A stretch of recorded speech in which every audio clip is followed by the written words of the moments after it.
जमात इस्लामी की माहाना ब्रीफिंग में आज कई उमूर पर रोशनी डाली गई, जिसमें जमात ने ख़ासतौर से जो इशू है इलेक्शन फंडिंग का इशू है, इलेक्ट्रल बॉन्ड का जो इशू है उसको उठाया और आर्टिकल 341 में जो है तब्दीली की गई, उसको मज़हब से जो जोड़ दिया गया उस इशू को भी उठाया। उसी हवाले से हमारे साथ बात करने के लिए मौजूद है जमात इस्लामी हिंद के नायब सदर जनाब इंजीनियर मोहम्मद सलीम साहब। इंजीनियर मोहम्मद सलीम साहब, सबसे पहले मैं ये बात चाहूँगा कि इलेक्ट्रल बॉन्ड के मसले को आपने उठाया। जी। हिंदुस्तान में जो है इलेक्शन जिस तरह से एक तरह का जुआई होता है इलेक्शन, तो आप तो जानते ही हैं, और पैसे की रेल पर बहुत बढ़ गई है। तो ये जो है इलेक्ट्रल बॉन्ड का जो मामला है ये पिछले 5 साल से चला आ रहा है। 2017 में सुप्रीम कोर्ट भी जो है तो उस पर जो है हरकत में आने के लिए तैयार नहीं है। अब आपने और दोबारा उसको उठाया है। जी, ये मसला बहुत ही सीरियस मसला है जमात इस्लामी हिंद की निगाह में कि हमारे जो इंतखाबात हैं वो पूरा पैसे से कंट्रोल होते हैं, और जो पार्टियां, जो लोग ज़्यादा पैसा हासिल करने में कामयाब होते हैं वो इलेक्शन में ज़्यादा फ़ायदा उठाते हैं। तो हम ये समझते हैं कि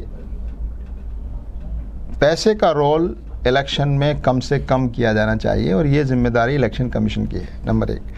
दूसरा ये कि ट्रांसपेरेंसी जो है, शफाफियत, जिसका मुतालबा हर शहरी से किया जा रहा है और है भी ज़रूरी है वो, कि सबको मालूम हो कि किसकी इनकम कहाँ से आ रही है और कहाँ जा रही है। तो आखिर 2017 में एक फाइनेंशियल जो एक्ट है उसमें तरमीम करके और पॉलिटिकल पार्टीज़ को इससे एक्सक्लूड कर दिया गया कि उन पर ये लाजिम नहीं होगा कि वो ये बताएं कि उनको पैसा कहाँ से मिल रहा है, कौन दे रहा है, कितना दे रहा है।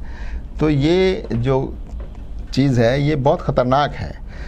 तो पार्टियों को कहाँ से पैसा मिलता है, कौन दे रहा है, ज़ाहिर है उनका मालूम होना ये जनता का, आम लोगों का ये हक़ है वो ये जानने का कि ये पार्टियां किससे पैसा ले रही हैं, कौन इनको दे रहा है। क्योंकि और जितना ज़्यादा पैसे का रोल होगा उतना ही ज़्यादा हमारी हुकूमतें वो पैसा देने वालों के कंट्रोल में रहेंगी। तो एक तरह से हमारी हुकूमतें आज़ाद नहीं रहेंगी। अगर बहुत ज़्यादा पैसा देने वाले लोग हैं तो वो एक तरह से इन्वेस्ट कर रहे हैं और जो हुकूमत आएगी उस हुकूमत पर अपना असर डालेंगे, और वो असर नज़र भी आ रहा है साफ़ तौर पर कि जो पैसा देता है वो उस हुकूमत से अपनी मर्ज़ी के फ़ैसले कराता है। तो इसलिए इस डेमोक्रेसी को पैसे से आज़ाद कराना बहुत ज़रूरी है। तो हम ये समझते हैं कि इलेक्शन कमीशन को इस पहलू से बहुत सीरियसली सोचने की ज़रूरत है। ज़ाहिर है पॉलिटिकल पार्टियां इतनी आसानी से तैयार नहीं होंगी, लेकिन ये काम अदालतों का और इलेक्शन कमीशन का है, और जनता इसमें अगर बेदार रहेगी तो ये काम इंशाल्लाह होगा। एक मसला आपने आर्टिकल 341 का उठाया। दस्तूर बनने के बाद, हालांकि हमारा दस्तूर अपने आप को सेकुलर कहता है, एक पहला ब्लॉट जो लगा उसको मज़हब से जोड़ दिया गया, दूसरा ब्लॉट जो है वो शहरियत के क़ानून में लगा दिया गया, उसको भी रिलीजन से लिंक कर दिया गया शहरियत के क़ानून को। तो अब आप चाह रहे हैं कि भाई ये जो इसको रिलीजन न्यूट्रल बनाया जाए 41 को, ये मामला भी बहुत कई अरसे से चला आ रहा है। तो अब इस पर आप किस तरह से कुछ इंटरवेंशन करना चाहते हैं, या सिर्फ एक मुतालबा, एक फॉर्मल जो मुतालबा होता है एक तंजीम की तरफ से, वो फॉर्मल मुतालबा है आपका? नहीं, ये फॉर्मल मुतालबा नहीं है, ये बहुत सीरियस इशू है हमारी निगाह में। और हमारे कॉन्स्टिट्यूशन के में ये एक आर्टिकल ऐसा है जो मज़हब की बुनियाद पर शहरियों में तफरीक करता है, डिस्क्रिमिनेशन करता है। और ये मुतालबा सिर्फ हमारा नहीं है, बल्कि 2007 में रंगनाथ मिश्रा कमीशन जो बनाया गया था हुकूमत के ज़रिए, उसकी सिफारिशात में ये एक अहम सिफारिश थी कि एससी कैटेगरी जो है उसको रिलीजन न्यूट्रल बनाया जाना चाहिए। जिस तरह एसटी कैटेगरी में रिलीजन का जिक्र नहीं है कि इस मज़हब के लोग तो एसटी हो सकते हैं, ऐसा एसटी में नहीं है। एसटी में आप एसटी में हैं, कोई एसटी में है तो उसके मज़हब से उसका कोई ताल्लुक़ नहीं है, वो एसटी कैटेगरी बरकरार रहेगी चाहे वो कोई सा मज़हब इख्तियार कर ले। लेकिन एससी कैटेगरी जो आर्टिकल 341 में जिसका जिक्र है उसमें इसको रिलीजन से जोड़ दिया गया है। जो हमारे दस्तूर की जो बेसिक स्पिरिट और बुनियाद है, equality between citizens and non discrimination between citizens, तो ये उस पर ज़र्ब है और हम समझते हैं कि अब बहुत सीरियसली लेना चाहिए इस इशू को। और जाहिर है हमारा संविधान बहुत खूबसूरत संविधान है, इसमें बहुत से अच्छे और ऐसे ताकतवर पहलू है जो दुनिया के किसी और संविधान में नहीं है, लेकिन जाहिर है ये इंसानों ही का बनाया हुआ संविधान है और उसमें ये चीज़ें अभी तक बाकी हैं, इसको दूर किया जाना चाहिए। लेकिन जो है, जो दलित है, जो अपने आप को हिंदू कहते हैं, उनको ये कहकर उकसाया जा रहा है कि ये क्रिश्चियन दलित और मुसलमान दलित तुम्हारा हक छीन लेंगे अगर ये आता है। तो वो जो पैनल भी जो बनाया गया है ना, वो इसी तनाजुर में बनाया गया है। नहीं, यहाँ तो किसी का हक छीनने की बात नहीं हो रही। जो हक किसी को कल तक मिला हुआ था उसी हक को बरकरार रखने की बात है। वो नहीं, कहने का मतलब ये है, वो ये कहना चाह रहे हैं कि भाई ये दलित मुसलमान भी और दलित क्रिश्चियन भी इसमें शामिल हो जाएंगे, यानी हमारा जो केक है वो छोटा हो जाएगा। छोटा नहीं होगा, वो तो दलित पहले से है जी, उसको ये फैसिलिटी पहले से मिल रही है।